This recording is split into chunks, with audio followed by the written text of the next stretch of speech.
ఎడారిలో సెలయేళ్ళు. మార్చ్ 30వ తేదీ కొరకు వ్రాయబడిన ఈ భాగాన్ని మీకు చదివి వినిపిస్తున్నది సహోదరుడు పాల్ సుందరం. ఇదిగో, అగ్ని రాజబెట్టి అగ్ని కొరవులను మీ చుట్టూ పెట్టుకుని వారలారా, మీ అగ్ని జ్వాలలో నడువుడి, రాజబెట్టిన అగ్ని కొరవులలో నడువుడి. నా చేతి వలన ఇది మీకు కలుగుచున్నది, మీరు వేదన గలవారై పండుకొనెదరు. యెషయా గ్రంథము 50వ అధ్యాయము 11వ వచనము. చీకటిలో నడుస్తూ వెలుగులోకి తమకై తామే రావాలని ప్రయత్నించే వ్యక్తులకి ఎంత గంభీరమైన హెచ్చరిక! అగ్నిని రాజబెట్టి కొరవులని తమ చుట్టూ పెట్టుకున్నట్టుగా వీళ్ల గురించి వర్ణించబడింది. దీని అర్థం ఏమిటి? తమ చుట్టూ చీకటి ఉన్నప్పుడు దేవుని ఆశ్రయించకుండా తమకై తాము ఏదో మార్గాన్ని వెదుకులాడుచున్నారనే కదా దీని భావం. దేవుడి సహాయాన్ని త్రోసిపుచ్చి మనకి మనమే సహాయం చేసుకోవడమే ఈ వాక్యంలోని అర్థం. ప్రకృతి సంబంధమైన కాంతిని వెతుకుతాము, స్నేహితుల సలహాలను అనుసరిస్తుంటాము, మన తర్క జ్ఞానం మీద ఆధారపడి సొంత అభిప్రాయాలను ఏర్పరచుకుంటాము. ఇబ్బందుల నుండి తప్పించుకోవడానికి ఏ దారి కనిపిస్తే ఆ దారిలో పరిగెడదామని చూస్తుంటాము. అది దేవుడికిష్టమైన మార్గమా కాదా అని చూడము. ఇవన్నీ మనం స్వంతంగా రాజబెట్టుకున్న అగ్ని జ్వాలలు, మనల్ని నీటి గుంటల్లోకి నడిపించే గుడ్డి దీపాలు. ఈ కొరవుల వెలుగు సాయంతో నడవదలుచుకుంటే దేవుడేమీ అడ్డుపెట్టడు. అయితే దాని ఫలితం దుఃఖమే.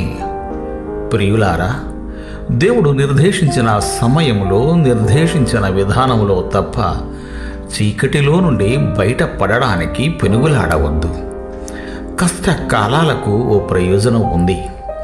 మన జీవితాలకి అత్యవసరమైన గుణపాఠాలు నేర్చుకోవడానికి అవి సంభవిస్తూ ఉంటాయి. కలగవలసిన దానికంటే ముందుగా విడుదల కలిగితే దేవుడు మన పట్ల సిద్ధం చేసిన కృపా పథకాలు వేగిపోయే ప్రమాదం ఉంది. మన పని కేవలం పరిస్థితిని ఆయన చేతుల్లో పెట్టి ఊరుకోవడమే. ఆయన ప్రత్యక్షత మనతో ఉన్నంతకాలం చీకటిలోనే నిలిచి ఉండడానికి మనకి అభ్యంతరం ఎందుకుండాలి? గుర్తుంచుకోండి, ప్రభువు లేకుండా వెలుగులో నడవడం కంటే ప్రభువుతో చీకట్లో ఉండడమే మేలు. దేవుని అంచనాలతోనూ ఆయన చిత్తంతోనూ చెలగాటాలాడవద్దు. ఆయన చేస్తున్న పనిలో మనం వ్రేలు పెడితే ఆ పని అంతా పాడైపోతుంది. గడియారములను మన ఇష్టం వచ్చినట్లు త్రిప్పుకోవచ్చు, కానీ కాలం మాత్రం తిరగదు కదా. దేవుని చిత్తం వెల్లడయ్యే విధానం త్వరగా జరిగిపోవాలని మనం కల్పించుకుంటే మొత్తంగా మూలన పడుతుంది. గులాబీ మొగ్గను చేతులతో తెరవచ్చు, కానీ పువ్వు వికసించదు. సరికదా, వాడిపోతుంది. అంతా దేవునికి వదలండి. చేతులు ముడుచుకొని కూర్చోండి. ప్రభువా, నీ చిత్తమే సిద్ధించునుగాక, నాదేమీ లేదు. చల్లని నీడలు పరుచుకున్నాయి. ఆగి విసరవిద్దామంటే ప్రభువు సాగమన్నాడు. ముందుకి సాగి అర్థం కాక ఆగి వెనక్కి చూశాను. గండశిల దొర్లిపడింది ఆగాలనుకున్న చోట. ఉత్సాహం ఉరకలేసి సాగుతుంటే ఆగమన్నాడు. జాగులేక సమ్మతించి ఆగిపోయాను.